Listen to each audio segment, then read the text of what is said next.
Hi guys, my name is Meads. This is going to be a review for Figma 309. We have Shidou Hikaru from the anime Magic Knight Rayearth. Now that particular anime is quite nostalgic for me. I grew up watching it, and many of which, or a lot of the details, I kind of forgot already. It's been a while since I watched the show, but just hearing that they're gonna make figures of it is very nostalgic for me, and it's quite awesome. And when they've announced this and they have the promo picture, it got me excited. And here we go. So I got mine from Amiami. Here we go. Nice box. On the back side here, we can see the sword. Quite nice. And this is what kind of got me to really want it. The cute cat ears. I think that's really cute. On top of that, you got this awesome sword here. Now again, this is going to be a blind review. It's I can't remember a lot of the details, but from what I understand, she's one of the three knights. There's Hikaru, Fu, and Yumi. She has kind of like the flame magic or the fire, and hoping that the other two will be made as well. Something tells me they are. But kind of curious which one will have Mokona, if they ever make kind of like a side thing for them. We'll see. Anyways, that's it for the box. Let's take a look inside. Alright, so we have the figure here. Comes with the Figma stand. Quite nice. And let's just pop her off here, the stand. There we go. So at first glance, it looks really nice. I like the paint app, the face, the sculpture on the hair, really cool. I like it.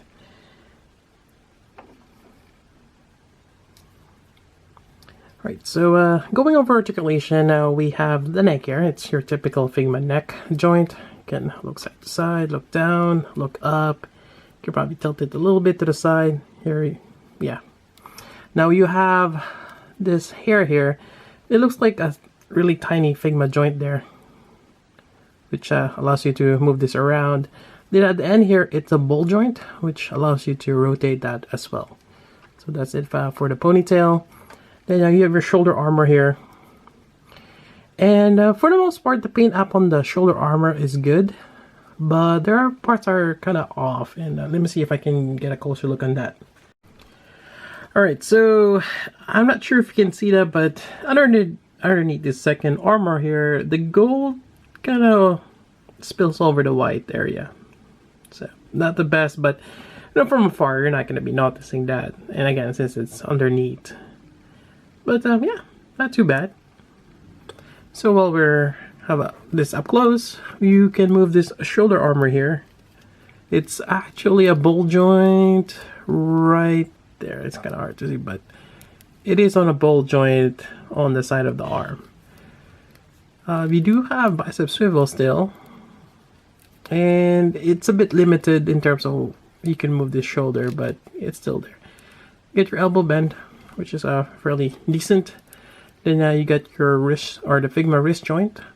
They actually give you two, since this one has the glove and this one doesn't. So you got one of the flesh colored one as well as the white one over here. Other than those closed fists, we have two other pairs of hands to wield the sword and open hands. A bit lacking. I kind of wish they have a little bit more. Maybe another pair of hands will be nice, but that's all that's given. Moving down here.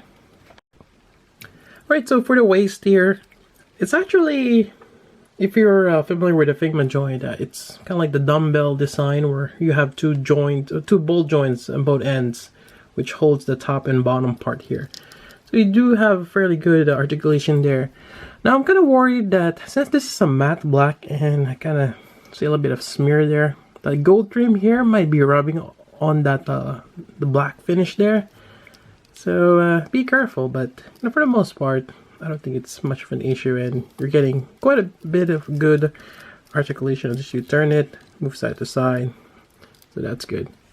Now for the skirt, it's a fixed pose. but it does have some curvature to it, or folds, which is quite nice. And actually there is a gap here. I think some skirts does that. So over here as well as onto the other side. Now be careful as you try to open this up, especially when you're doing like wide stand pose. But you know, she's able to do that if ever you want her to do a high kick or some kind of a crazy flying pose here. On the back here, when I tried to kind of prop this out a little bit more, you can kind of see that white gash right there. I'm not sure if that was kind of glued in here or wasn't painted. It's not a big deal since I can, I mean, when the plastic relaxes or goes back to its shape, it's hidden. But it's just something I want to point out. Alright, so another thing is to check the legs. I know this is a weird thing to check, but I had an instance before where I have 2 left legs, and that was, or for my Shimikaze, I think. So here we go. And just wearing black, like gym shorts, I guess. So it's actually kind of hard. There's really no butt in there. She does not. Oh, I mean for this leg here. And the legs does angle out. Okay, you can kind of see that. So the leg's straight, then kind of angles out to the side. So I think I'm good in terms of the legs being the right one, right and left. You do have a tie swivel here, which, yeah, you have a tie swivel, same as this one here. Knee bend, there we go. Then you get your ankle articulation here. And you can possibly move it to the side for a wide stance. So that's fairly good. Typical Figma articulation. Kind of wish that this one just has a little bit more. But then again, you have that, I think they call it a pauldron or shoulder armor. But overall, she looks great. Now let's get to the good part. So the next part is the cat ears. Gotta have the cat ears. So to do that, we're gonna swap out the front of the hair piece here. We're just gonna pop that off. That's a little stubborn right now, but there we go. Remove the face. There we go. And there are 2 other faces. One is the shouting one right here, which we'll probably use when we get to the sword. But you also have this smiling with the closed eyes, the cute one. And here we go with the cat ears. So we're just gonna go ahead and put it all together. There we go. Really cute. Now I think on the box art, she's holding this particular pose here. So I think that's very lovely.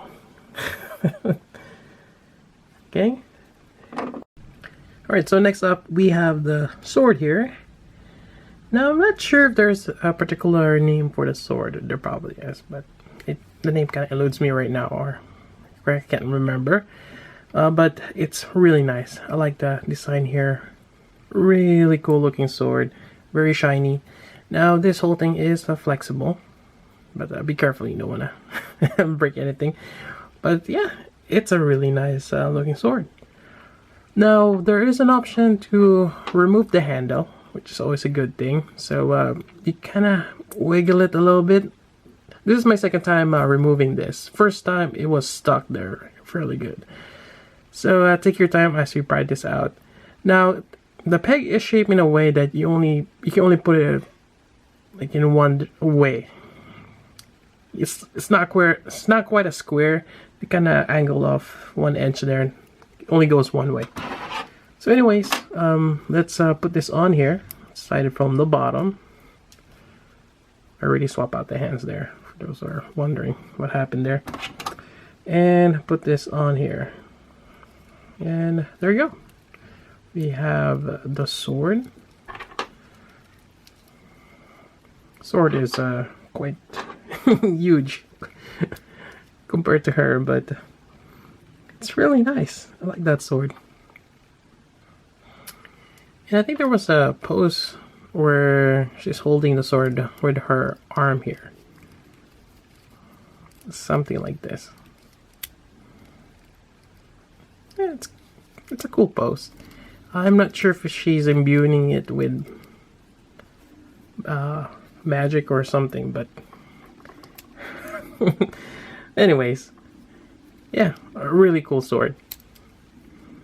And I think that's pretty much it. Unfortunately, this particular Figma, I believe it's a bit expensive. I think you're looking at around $70, and there's not much in terms of accessories. Again, will be great if we have Mokona here. I mean, I know it's just a little small thing, but it's one of those like crucial things. It's like Sailor Moon. If you have Sailor Moon, you gotta have Luna, and if you have Hikaru, you gotta have Mokona. But anyways, that's pretty much it for the review. Hope you guys like it. If you got questions, particularly on this figure, let me know. And for those who are more familiar with the Magic Knight Rayearth, if you know what does S stand for, I would like to know what that is. It could be the name of the school, and if you know the name of the school, let me know. And I think that's about it. So until then, this is Meats. Thanks for watching.